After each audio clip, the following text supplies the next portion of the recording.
Poverty is often discussed as a problem of income, but books written by economists, educators, and people who escaped it themselves reveal a more uncomfortable truth. Poverty is also a problem of information, not the absence of intelligence effort or ambition, but the absence of frameworks that explain how money actually behaves over time.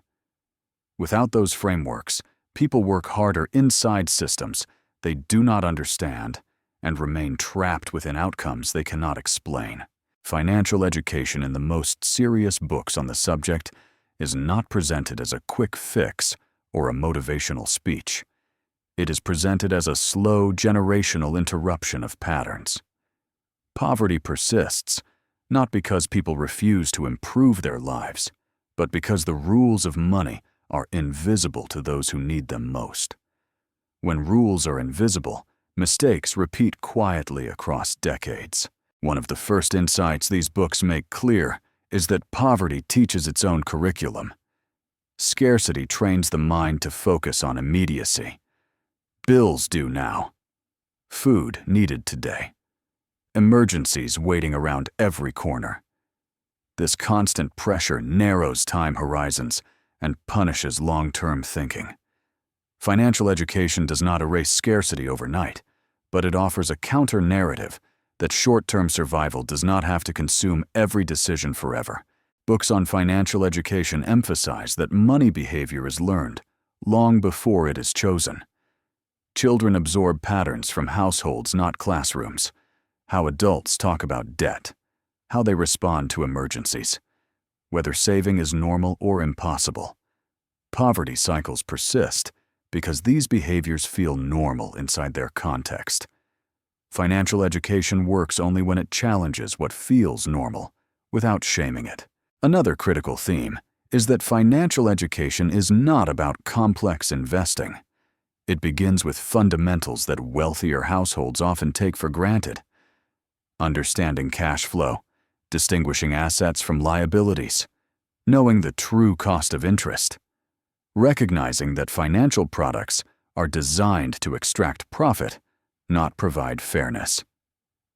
Books repeatedly stress that these lessons are not intuitive. They must be taught explicitly. Without financial education, poverty becomes expensive. Late fees, high interest debt, predatory lending, missed opportunities for compounding. Books document how small financial misunderstandings accumulate into permanent disadvantage. The issue is not one catastrophic mistake, but thousands of minor penalties paid quietly over time. Another uncomfortable insight is that income alone does not break the poverty cycle. Many books cite examples of people who earned more but remained financially fragile. Without education, increased income often increases complexity faster than stability. Financial education provides the operating system needed to convert income into resilience. These books also confront a myth that financial education is only useful after basic needs are met. In reality, the absence of education makes basic needs harder to secure. Understanding budgeting risk and planning reduces volatility. It creates predictability. Predictability reduces stress. Reduced stress improves decision-making. This feedback loop is foundational to breaking cycles. Financial education books also highlight the psychological dimension. Poverty erodes agency. Repeated failure teaches helplessness. Education restores agency by explaining cause and effect.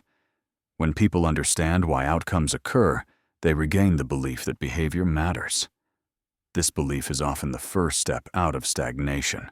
Another recurring theme is the role of institutions. Schools rarely teach practical finance. Financial systems profit from complexity. Books argue that the burden of learning is unfairly placed on individuals least equipped with time and resources. Yet, until systems change, education remains the most accessible form of defense. Intergenerational impact appears repeatedly. When one generation learns how money works, the next inherits not just resources, but understanding. Financial education compounds socially. Books describe families where a single educated individual altered trajectories for siblings, children, and extended relatives. The effect was not dramatic, but durable. Importantly, these books caution against treating financial education as moral superiority. Poverty is not caused by ignorance alone. Structural barriers are real. Discrimination exists. Opportunity is uneven. Financial education does not erase these realities, but it equips people to navigate them with fewer self-inflicted losses. Another powerful insight is that education must be contextual. Advice that works for high-income households can harm low-income ones. Books stress tailoring strategies to volatility, not abundance. Emergency buffers matter more than investment returns. Flexibility matters more than optimization. Financial education also reframes success. Breaking the poverty cycle does not require wealth. It requires stability, reduced anxiety, fewer crises, the ability to plan one step ahead instead of reacting one step behind. Books redefine progress in these terms because they reflect lived reality. Over time, readers of these books notice a shift. Financial education is not portrayed as a ladder to riches, but as insulation against chaos. It does not promise escape. It promises traction. Traction changes direction slowly but decisively, and this is where the story begins to narrow.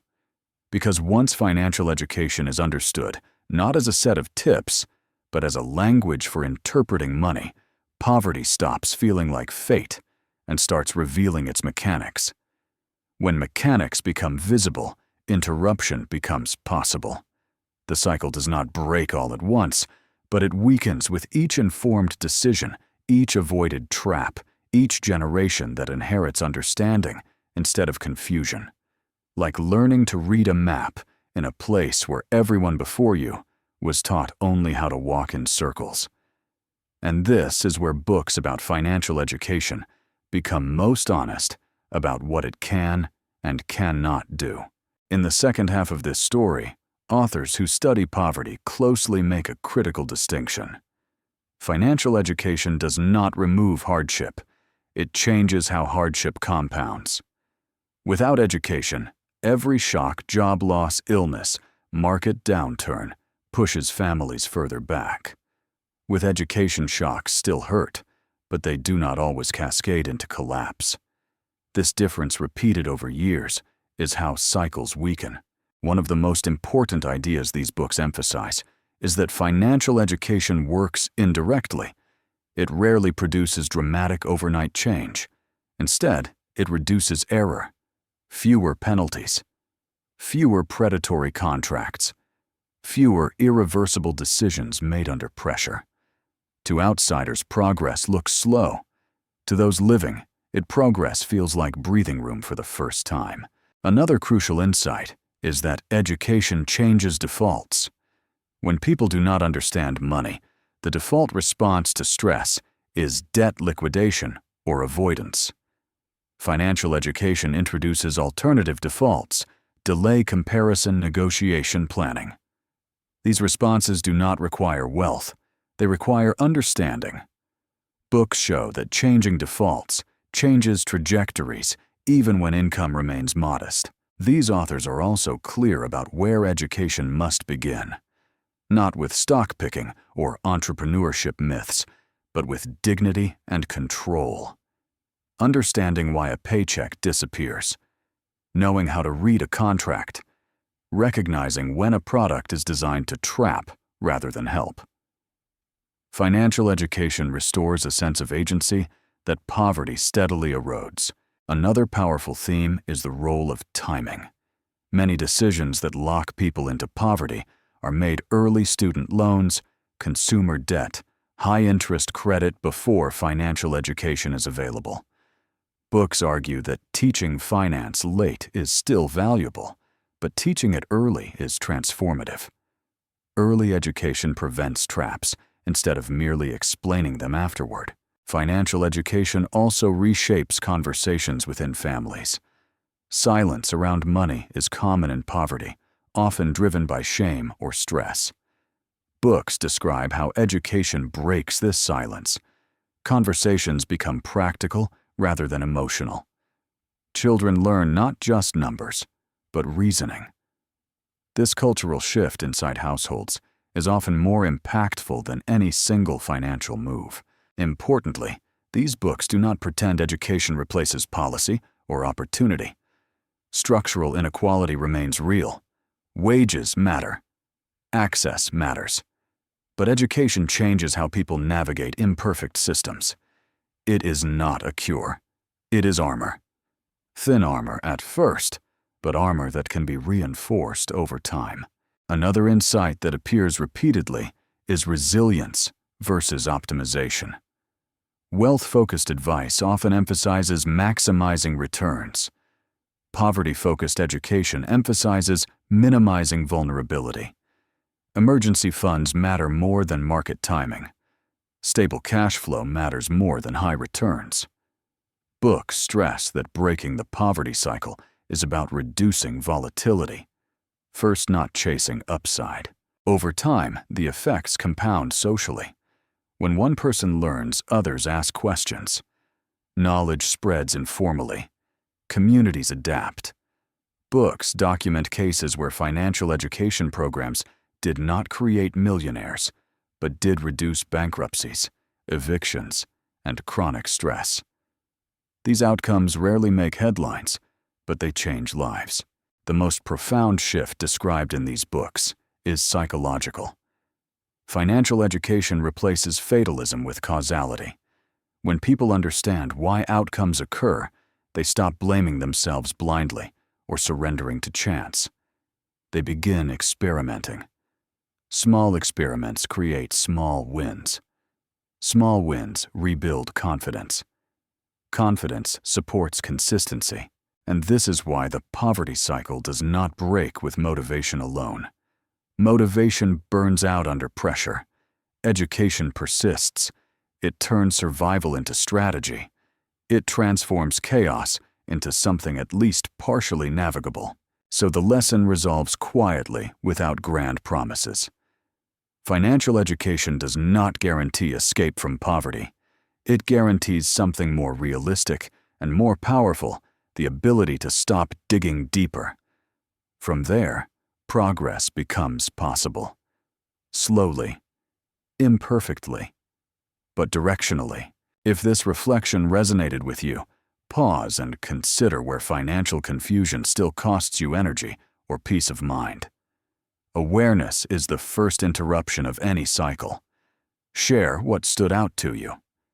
And if you want to continue exploring books and ideas that focus not on fantasies of wealth, but on real tools for stability and progress, stay connected and subscribe. Because poverty is not only a lack of money, it is a lack of options. And education patiently applied is how options begin to reappear.